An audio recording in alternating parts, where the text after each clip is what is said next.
कालियापुर गांव में एक प्रसिद्ध पंडित हरि प्रसाद रहते थे।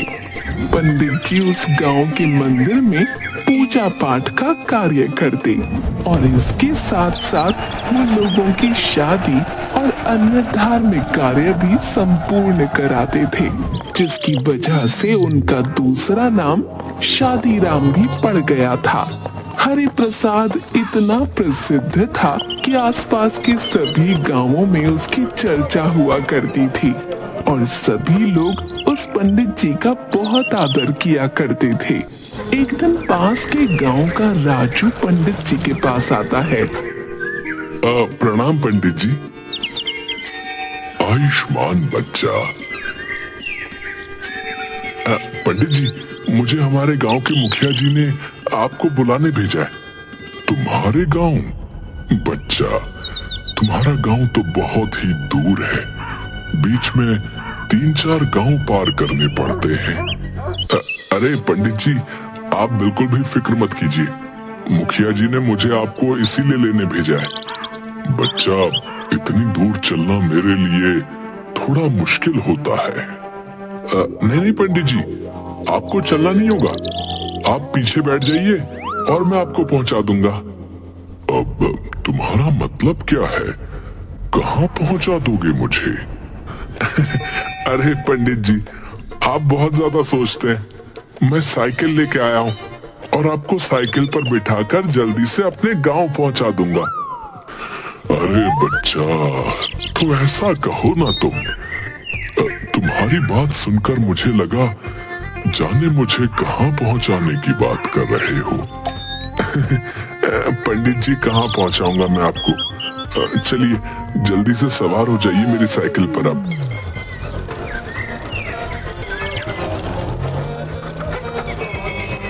राजू के गांव पहुंचकर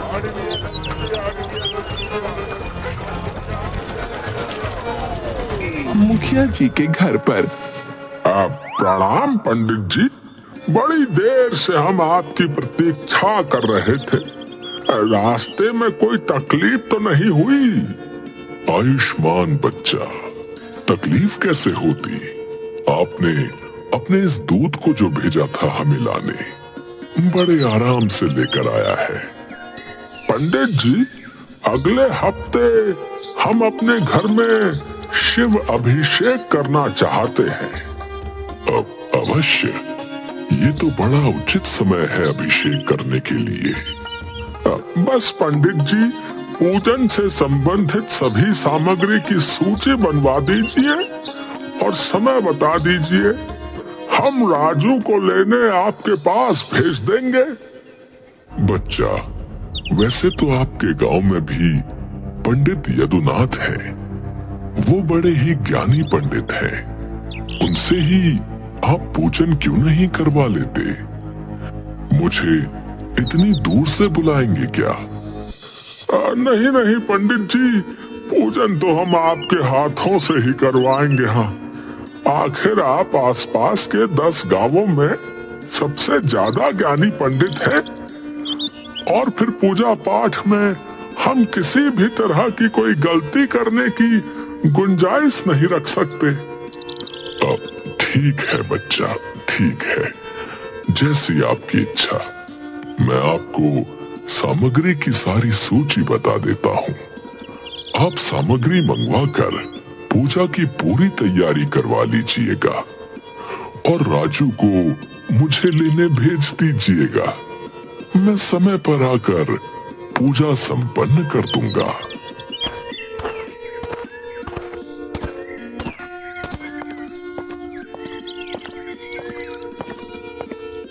पंडित हरि प्रसाद मुखिया जी और उनकी पत्नी को पूजा संबंधित सभी सामग्री की सूची बता देते हैं। अभिषेक से जुड़ी सारी तैयारियां करने की विधि भी बता देते हैं।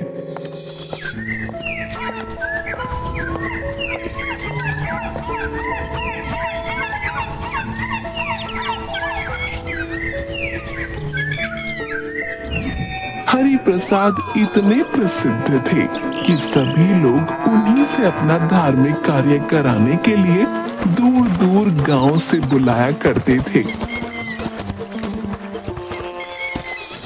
दिनों बाद फिर से मुखिया जी के घर पर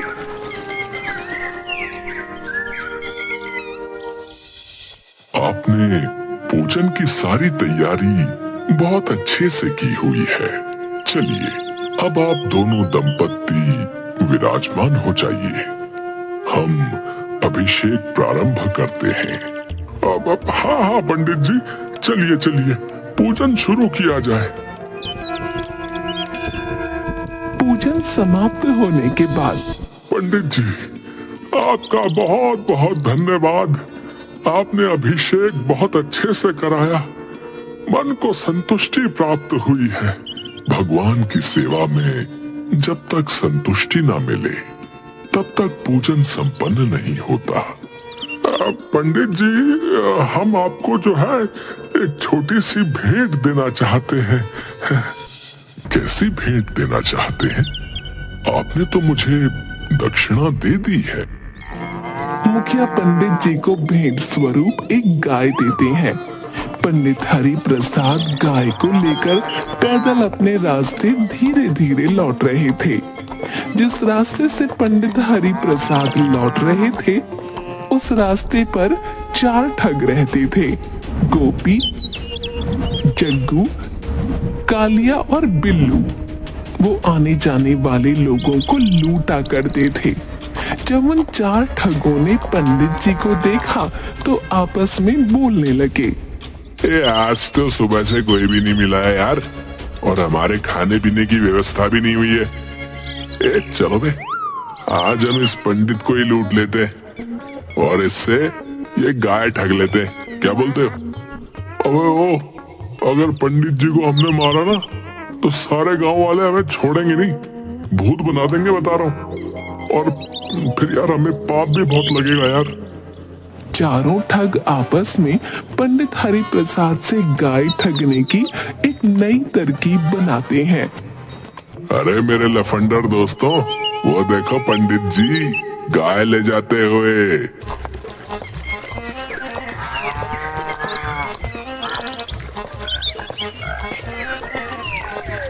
अरे यार आज का दिन अच्छा लग रहा है भाई।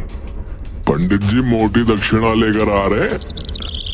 इनके पास इस गाय का क्या काम? चलो दोस्तों, हो जाओ शुरू, चलो। और चारों ठग अपने अपने काम पर लग जाते हैं। पंडित हरि प्रसाद जब पहले गांव पहुंचने वाले होते हैं तो वहां पहला ठग गोपी एक साधारण व्यक्ति की तरह उन्हें मिलता है। राम राम पंडित जी।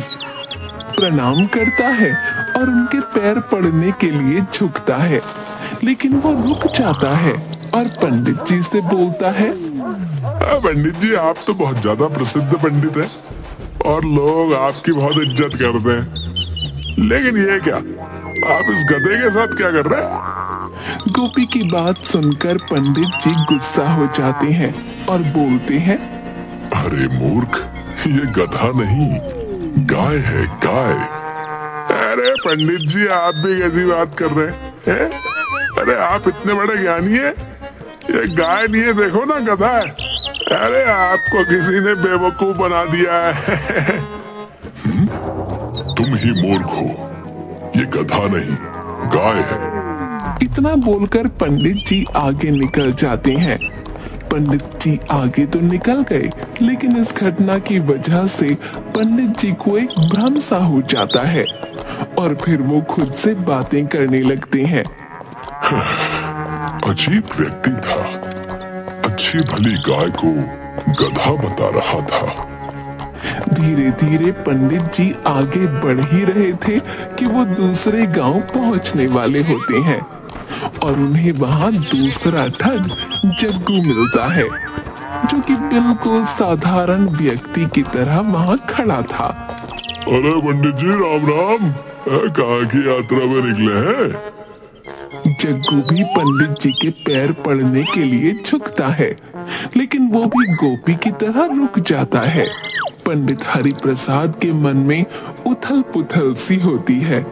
क्या हुआ बालक, तुम पैर पड़ने जा रहे थे, परंतु बीच में ही क्यों रुक गए? ऐसा नहीं है पंडित जी, मेरा ध्यान तो आपके इस गधे को देखकर उसकी तरफ आकर्षित हो गया। मतलब आप इस गधे को साथ लेकर के घूम रहे हैं। अरे इससे आप खंडित हो जाएंगे और लोग आपके बारे में न जाने क्या क्या सोचेंगे। इससे बेहतर यही है कि आप इस गधे को भगा दीजिए। दूसरे ठग जग्गू की बात सुनकर पंडित जी को बहुत गुस्सा आता है और वो बोलते हैं, अरे तुम मूर्ख हो क्या? दिखाई नहीं देता ये गाय है और तुम बोल रहे हो कि गधा है? पंडित जी, मुझे लगता है आपको किसी ने पागल बना दिया। ये गाय नहीं, ये तो गधा है और ये आपके साथ रहेगा तो आपकी क्या इज्जत रह जाएगी बताइए। कि सुनते ही पंडित जी सोचने लगे, ये न जाने क्या बोल रहा है। मैं तो गाय लाया हूँ, पर ये सब इसे गधा क्यों बोल रहे हैं? कहीं मैं सच में गधे को लेकर तो नहीं घूम रहा। खैर कोई बात नहीं, जैसी आपकी मर्जी। अच्छा मैं चलता हूँ। राम राम पंडित जी। अब पंडित जी सोच में पड़ जाते हैं। जग्गू वहां से चला जाता है और पंडित जी भी आगे बढ़ने लगते हैं। पंडित जी के दिमाग में अभी भी यही बात चल रही थी। ये सब कहीं सत्य तो नहीं बोल रहे कि मैं जिसे इतनी शान से लिए जा रहा हूँ वो एक गाय नहीं बल्कि एक गधा हो। अगले ही पल उनका दूसरा मन बोलता है, नहीं नहीं, ये गाय तो मुझे मुखिया जी ने भेंट स्वरूप दी है। वो एक प्रतिष्ठित व्यक्ति है, इसके साथ ही वो मेरे यजमान भी हैं। और भला एक यजमान अपने ब्राह्मण से ऐसा मजाक थोड़े ही कर सकता है। ये गाय है ना कि गधा। ये सब पागल हो गए हैं। मन में विचारों का समंदर लिए पंडित जी आगे बढ़ते जा रहे थे और जैसे ही वो तीसरे गांव में पहुंचने वाले होते हैं उन्हें वहां तीसरा ठग कालिया मिलता है। राम राम पंडित जी, मैं तो धन्य हो गया। आज आपके दर्शन जो मिल गए। सुखी रहो बच्चा। कालिया पंडित जी के पैर पड़ने के लिए झुकता है लेकिन कुछ देखकर रुक जाता है। पंडित जी थोड़ा गुस्से में पूछते हैं, क्या हुआ? तुम रुक क्यों गए? क्या पैर नहीं पड़ने मेरे? पंडित जी बाकी सब तो ठीक है, लेकिन आप इस गधे को साथ में लेकर क्यों घूम रहे हो? मैं इस गधे को गांव के बाहर छोड़ने जा रहा हूँ। मुझे रास्ते में दयनीय हालत में मिला था और मुझे इस पर दया आ गई। मैंने इस गधे की मदद करने का निश्चय किया, इसीलिए इसे साथ लेकर गांव के बाहर छोड़ने जा रहा हूँ। पंडित जी वहां से निकल जाते हैं। तीनों ठगों की बात सुनकर पंडित जी का खुद पर से विश्वास उठ जाता है और उन्हें लगता है ये सब लोग सही बोल रहे हैं। पंडित जी खुद से बोलते हैं, ये सब लोग सही बोल रहे हैं, मैं ही गलत हूँ।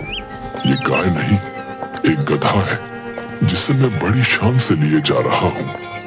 परंतु उनका मन इस बात को कहीं न कहीं मानने को तैयार नहीं हो रहा था। दूसरे ही पल उनके मन में विचार आता है, नहीं नहीं, ये सब गलत बोल रहे हैं और मैं ही सही कह रहा हूँ। ये गधा नहीं, एक गाय है। वो आगे बढ़ते जाते हैं पर उनका विश्वास खुद पर से गिरने लगता है और वो अपने मन में विचार करने लगते हैं, अब मैं जल्दी अपने गांव पहुंचने वाला हूँ। अगर सच में ये गाय नहीं हुई और एक गधा हुआ तो लोग मेरे बारे में क्या सोचेंगे? सब मेरा मजाक उड़ाएंगे। आज जो लोग मेरी इतनी इज्जत करते हैं कल सब मेरे पीठ पीछे हंसेंगे। इन सभी विचारों के साथ चलते चलते पंडित जी चौथे गांव पहुंचने वाले होते हैं कि उन्हें चौथा ठग दिखता है जो है बिल्लू। राम राम पंडित जी, कहाँ थे आप? कई दिनों से आपके दर्शन नहीं हुए। इस बार पंडित जी बिल्लू के पैर पड़ने के लिए झुकने की प्रतीक्षा दिल से कर रहे होते हैं, पर इस बार भी पहले की ही तरह बिल्लू भी उनके पैर पड़ने के लिए झुकता तो है, लेकिन बीच में ही रुक जाता है। क्या हुआ? तुम बीच में ही क्यों रुक गए? क्या तुम अपने संस्कार भूल गए हो? तुम्हारे माता पिता ने तुम्हें पैर छूना नहीं सिखाया, बड़ों का आदर करना नहीं सिखाया। नहीं नहीं नहीं पंडित जी, क्षमा कीजिए, ऐसा कुछ भी नहीं है। मेरा ध्यान जो है ना आपके इस गधे पर जाकर रुक गया, और फिर मैं समझ ही नहीं पाया कि कब मेरे हाथ आपके पैरों को बिना छुए वापस आ गए। मुझे क्षमा कीजिए, परंतु क्या आप बताएंगे कि आप इस गधे को साथ लेकर क्यों चल रहे हैं? मैं इस गधे को गांव के बाहर छोड़ने ही वाला था। पंडित जी, ये गधा जो है ना आपको शोभा नहीं देता। लोग आपके बारे में क्या सोचेंगे हैं? आप इसे मुझे दे दीजिए, मैं इसे जो है गांव के बाहर छोड़ के आ जाऊंगा। तुम्हारा बहुत बहुत धन्यवाद। अब मुझे इस गधे को छोड़ने गांव के बाहर नहीं जाना पड़ेगा। इस तरह पंडित जी अपने आप पर से विश्वास खो देते हैं और उस गाय को गधा समझकर उस ठग को दे देते हैं। अच्छा हुआ इस गधे से पीछा छूटा। उस मुखिया को तो मैं छोड़ूंगा नहीं। अगर मैं गांव में चला जाता तो मेरे सारे सम्मान का फलीदा हो जाता। वो चारों ठग अपनी योजना में कामयाब हो जाते हैं और गाय को पंडित जी से ठग लेते हैं। चारों ठग उस गाय को बेचकर पैसा कमा लेते हैं। हमें खुद पर विश्वास रखना चाहिए। दूसरा व्यक्ति क्या कह रहा है उससे हमें कोई फर्क नहीं पड़ना चाहिए, क्योंकि रास्ता भटकाने वाले बहुत मिलेंगे।